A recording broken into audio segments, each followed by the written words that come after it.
Ángela Hernández, que es secretaria general de AMITS. Muy buenas tardes. Hola, Ángela. Hola, buenas tardes, Risto. Hola, Ángela. Estabas escuchando, supongo, el debate aquí entre ellas dos. Cuéntanos, ¿cuál es tu visión? Bueno, de la manifestación de ayer, todo positivo y muy emocionante. Nosotros fuimos en una especie de columna médica apoyando esta manifestación de los vecinos. Nosotros no convocábamos desde el Hospital de la Princesa y desde esa columna ya fue muy evidente desde los primeros momentos en que la respuesta de la población era incluso mayor de la que hubo el 13 de noviembre. Así que en ese sentido, pues muy respaldados, nos aplaudían. Ha sido una experiencia muy bonita. Oye, Ángela, uno de los temas que se está discutiendo aquí es sobre el seguimiento de esa huelga. ¿Por qué el seguimiento está siendo tan bajo? ¿Tiene que ver con los servicios mínimos? Bueno, el seguimiento hay que tener en cuenta que entramos en la 11ª semana de huelga indefinida. Los médicos de familia y los pediatras también tienen obligaciones de hipoteca y de responsabilidades y sobre todo tienen obligaciones hacia sus pacientes, que nunca esperaban que un conflicto de este tipo fuese a pasar. Hoy hemos hecho la 11ª reunión y en todo este tiempo y en estos casi 3 meses en ningún momento el consejero de Sanidad, Enrique Ruiz Escudero, ha acudido a ninguna de las reuniones, ni la presidenta autonómica, Isabel Díaz Ayuso, se ha interesado por la situación. Otra cosa es cómo están presentando los datos. No nos fiamos de esos datos, pero sobre todo no nos fiamos desde el punto de vista de que hay un dato muy sencillo. Están llamados unos 5.000 médicos de familia y pediatras a la huelga. Y Osorio y Ayuso no dejan de repetir el seguimiento respecto a los 80 y pico mil profesionales que conforman el SERMAS. Si ya ese dato lo dan inexacto, ¿cómo vamos a creer nada más de lo que están diciendo? Es claro, que deberían... Claro. Y que estamos asociando también el hecho de que no estén siguiendo la huelga, que no estén de acuerdo con las reivindicaciones, que son dos elementos muy diferentes. Es decir, puede haber profesionales, como tú estás diciendo, que siguen en activo, siguen trabajando precisamente para no dejar de dar servicio a sus pacientes. Sí, además la huelga se está focalizando más en las manifestaciones del miércoles, como es normal en una huelga que se está prolongando prácticamente 3 meses. Me vas a permitir, vosotros no lo recordaréis, yo sí que recuerdo las intervenciones en vuestro programa, porque, claro, para mí son más especiales, pero un colaborador tuyo hace unas semanas me dijo que era muy difícil que esto tuviera una solución una vez que la presidenta lo había asumido como un tema personal, que nunca iba a dar su brazo a torcer. Y claro, para nosotros tenemos mucha impotencia porque los problemas asistenciales están ahí, los problemas de la atención primaria están ahí desde hace mucho tiempo y para nosotros es un tema profesional que los médicos de familia y los pediatras abordan día a día con consultas con una sobrecarga imposible de soportar y que mientras tanto esto se esté utilizando tanto por la oposición como, que aún es más grave, por el propio gobierno de cara a intereses partidistas o electoralistas, para nosotros es realmente desgarrador, porque la sangría de médicos de familia y de pediatras continúa a día de hoy y los que se van muy difícilmente van a volver. Oye, Ángela, hoy Isabel Díaz Ayuso ha dicho esto sobre la manifestación. Lo escuchamos. Lo único que demuestra es la frustración de la izquierda. Esta manifestación política, estas huelgas políticas, no tiene nada que ver con la verdad. No me vale que están todas mal, porque no es cierto. Es que la sanidad pública de Madrid no está mal, es una de las mejores. Y yo en ese punto lo que quiero es agradecer a todo el personal sanitario su fortaleza en un momento en el que está tan sumamente presionado. Están dando una gran lección de profesionalidad y siguen trabajando todos los días sin dejarse arrastrar ni por la zozobra ni por el malestar que está creando la izquierda. Madre mía. Claro, fíjate, Ángela, vuelve a dar el argumento de cómo siguen trabajando, están de acuerdo con las condiciones en las que trabajan, que me parece una asunción como mínimo peligrosa. Y la segunda, que habla de manifestación y huelga políticas, que responden a la frustración de la izquierda. ¿Qué tienes que decir a eso? Es que no vamos a entrar en ese marco. Nosotros somos un sindicato médico profesional. El comité de huelga está conformado por médicos de todas las sociedades científicas de atención primaria y pediatría y de todas las organizaciones representativas de la atención primaria de Madrid.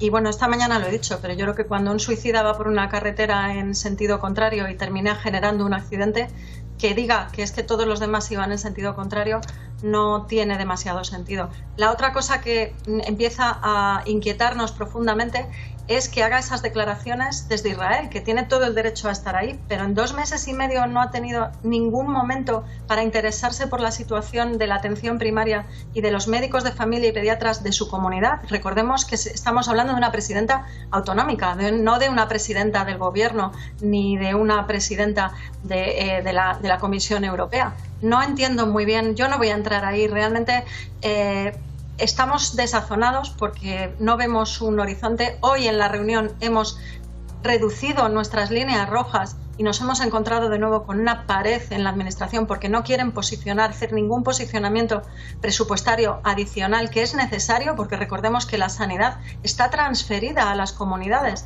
Es decir, cuando 223 residentes de familia terminaron en mayo del año pasado y solo 17 eligieron los contratos estructurales que les ofrecía la Consejería de Sanidad, esto es un problema autonómico que no se soluciona aumentando las plazas de residentes, porque Madrid no tiene ese problema. Madrid sí sigue atrayendo suficientes residentes. Donde tenemos el problema es en fidelizar y en rellenar el 20% de plazas de médicos de familia que están sin cubrir y el 30% de plazas de pediatras de atención primaria que están sin cubrir, que esto provoca una deficiente asistencia a la población y una sobrecarga a los que están, que hacen que cada vez más cojan las maletas y se vayan. Y esto está fuera de la política, de la politización, porque política es todo. Esto que estamos haciendo tú y yo es política también, pero está fuera de la politización partidista y de los intereses electoralistas de nadie. Oye, tú hacías una pregunta con toda la lógica del mundo, que es que ha pasado en estos 2 meses y medio que la presidenta de la Comunidad de Madrid no ha tenido tiempo para sentarse a negociar con vosotros o a escuchar cómo vino vuestras reivindicaciones. A mí me gustaría hacerle esa misma pregunta a Alfonso Serrano, que es secretario general del Partido Popular de Madrid. Muy buenas tardes. Alfonso. Se acaba de caer la señal, qué curioso.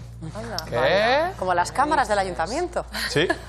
Después de tu intervención, Ángela, has estado escuchando al secretario general del Partido Popular. ¿Qué opinión te merece? Sí. Bueno, con todo el respeto a Alfonso Serrano, perdón, que le cambio siempre. Alfonso. Ah, es Alfonso, vale, perdón.